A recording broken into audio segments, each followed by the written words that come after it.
كان هذا هو سؤالك الثاني.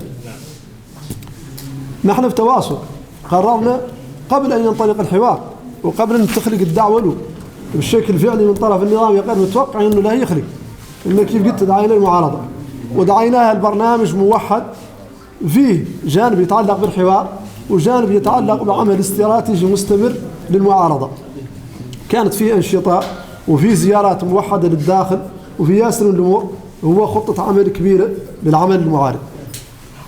فإذا جاءت الدعوة للحوار وواصلنا الاتصال مع الأحزاب المعارضة وحاولنا جمعها كاملة، وكان لنا جهد مضني في ذاك، واقتربت منا تمشي كاملة في اتجاه واحد في إطار وثيقة موحدة في الرد على أسئلة موسى.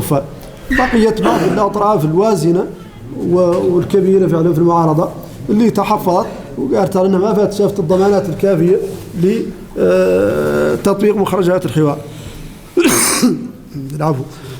ولا تنظيم حوار لا يعود يختلف عن الحوارات السابقة. شنو الوضع اليوم؟ هو على أن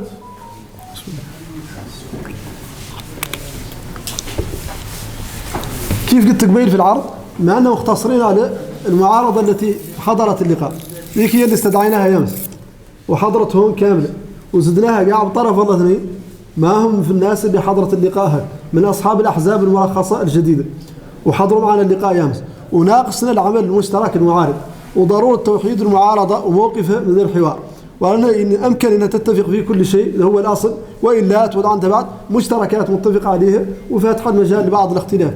وقلنا على أن قايسين نعطوها فرصة لدراسة الوثيقة،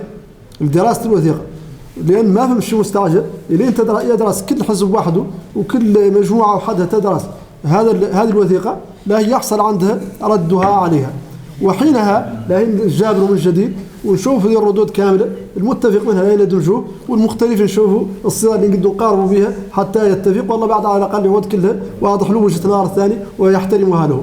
إذن تنسيقنا في الجبهة المعارضة الأغلبية عندها أمورها عندها ملادها، وفي القاعة نجابروا كاملين ونشدوا الأخبار. احنا فعلا ما لنا أعداء ولا بيناتنا، احنا جهات وخلاص وعندها قناعات سياسية، يقال ما فهم تنسيق بين المعارضة والأولوية في توحيد الرد على موسى فال، والله توحيد الموقف من الحوار، لأن الأولوية موقفها منه واضح والمعارضة بأطرافها هي اللي ما زالت تناقش الموقف. وإحنا كما قلت قبل في الأيام المقبلة لا نتواصل مع الطرف اللي مقاطع حتى الآن، لين نشوفوا شنو هذيك الأمور اللي تحت يده وشنو الأحاسيس اللي عنده وشنو نقدروا نعاونوا به في أخبارها وشنو نقدروا نعاونوا به في توحيد موقف المعارضة، والله على الأقل حضور آرائها كاملة.